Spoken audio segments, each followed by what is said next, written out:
Meaning, we're not going to collapse back into old ways of being, old patterns that are in resistance to having the very thing we desire. So all of that is to say, when we come back into presence, when we come back into our beingness, the aspect of ourself that always is, it's always present. So as we relax the narratives around self-judgment and victimization, as we relax those stress-based, fear-based patterns that have been imprinted within us, we now come into the field. We come into a state of being that is resonant with our dreams, with our desires. And when you get the energy right, the habits will start forming themselves. You see, the process of awakening, the process of proactive creation has a mystery component to it. It leaves room for the mystery of life to support us, to like bring us experiences that blow our mind, where we're like, wait a second, I didn't create that with my own effort. I created that because I'm at peace within my own heart. I'm open. I'm less in my mind. I'm less in my judgments, less in my insecurities. Because I choose to be present. That's what's important. I choose to feel good. I choose to honor myself. I choose not to seek external validation from other people. Why? Because you see yourself. You listen to yourself.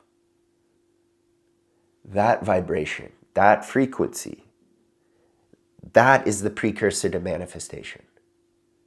Frequency before the forms, the physical forms in your life. Energy is the precursor to shifting your situations and circumstances.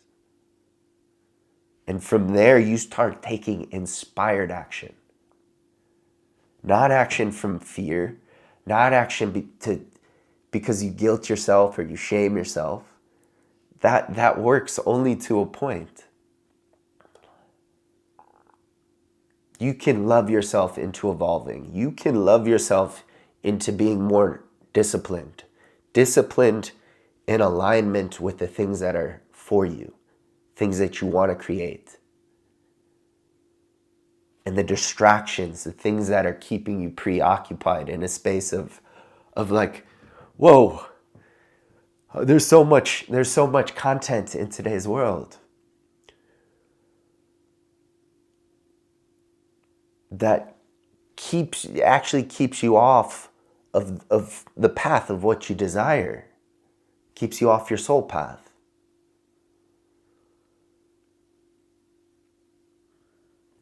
So you can simplify all of this as you go into 2026. You want the best year of your life. Yes? I know I do. Here's the thing. The nature of life is insecure just by nature. Look at your mind. Your mind is always in flux. The things around you are always in flux. When you get comfortable, when you learn to be comfortable in the insecurity of life, when you get comfortable being in the unknown, like, I don't know what the hell's gonna happen next, but you know what? I trust life. I've developed my faith. I've cultivated my faith. Yes, there's gonna be times where it's like, this seems like an impossible situation. I feel so depressed. I feel so anxious. It's a part of the process. But the more you recognize, it's not because of the identity in which you carry being not enough. The moment you're willing to see the old version of yourself and you come back into feeling, you come back into honoring your body, regulating your nervous system. You're now on the path of proactive creation. Because I promise you, your higher self is going to be way more relaxed, way more at ease. I'm not saying there's not going to be fear. Of course there's going to be fear. But you've developed such a relationship with fear that you've made it your ally. You haven't made it your enemy. You've allowed space for your emotions. You're not fighting them. You're not resisting them. Because they're showing you yourself. And the bigger you are, the more energy you have access to, because you're relaxed, the more you can be with more of life's creation. When we resist, we strengthen the very thing that we don't want.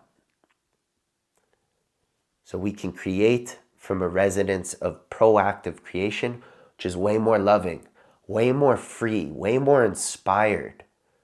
The why of proactive creation is like, you know what? I'm in this human body. I'm existing. I don't know how the hell I got here. I'm going to see what this life has for me. I'm going to get involved in the creation process because it's fun. Because life continues to show me new experiences, more expansive experiences. It shows me I'm not prisoned to the idea of who I think I am. And the more you get involved with the creation process, with bringing your future self, your higher self, the self that's aligned with God to the party, the more you bring that to the party, life becomes fun. It becomes what you make of it, your relationship to it. I believe life is good, ultimately.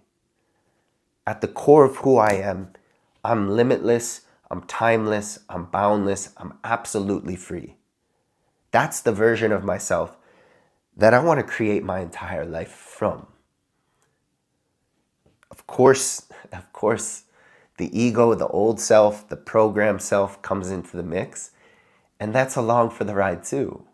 But I'm less identified with that, and I'm more identified with this moment in time and what is possible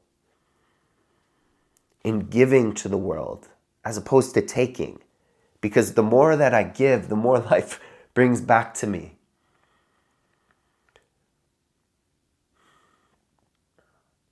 So I trust that 2026 is going to be the best year of your life. Not because you're wishful and like things are going to change out here. No, it's because you're going to fundamentally choose to shift within yourself. You're going to take ownership of who you are, and you're going to take ownership in your creations. And the creation process starts with being in the unknown and developing a relationship with the mind in the unknown, saying, yes, this is exactly where we need to be because I have no idea what's going to happen next. No clue. That is a great place to be because now you get data. You get data points. If you're stuck in the old self, watching the same movie on repeat, there's no new data coming in. As humans, we're in a great experiment. We need data points. So if you're having access to new experiences in your life, you know you're on the soul's path. And that's not to say that repeat experiences are bad, because they're not. There's stability. There's stability for us in a world where there is no stability. So I go work out every day, right? In some capacity, 3 times a week with weights, a yoga breathwork practice every day. These are consistent points. And this is where discipline becomes beneficial. Because now I know how to ground myself. I know how to feel the earth. I know how to bring my attention, my awareness back into my body.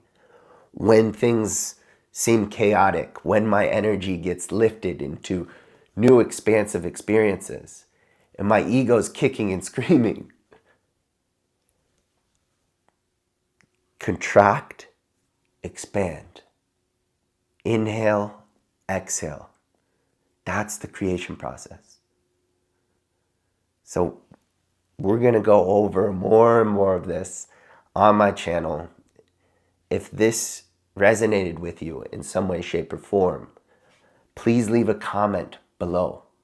Or please like this video. Please comment below on any questions that you may have. This is just the beginning of ZenShred.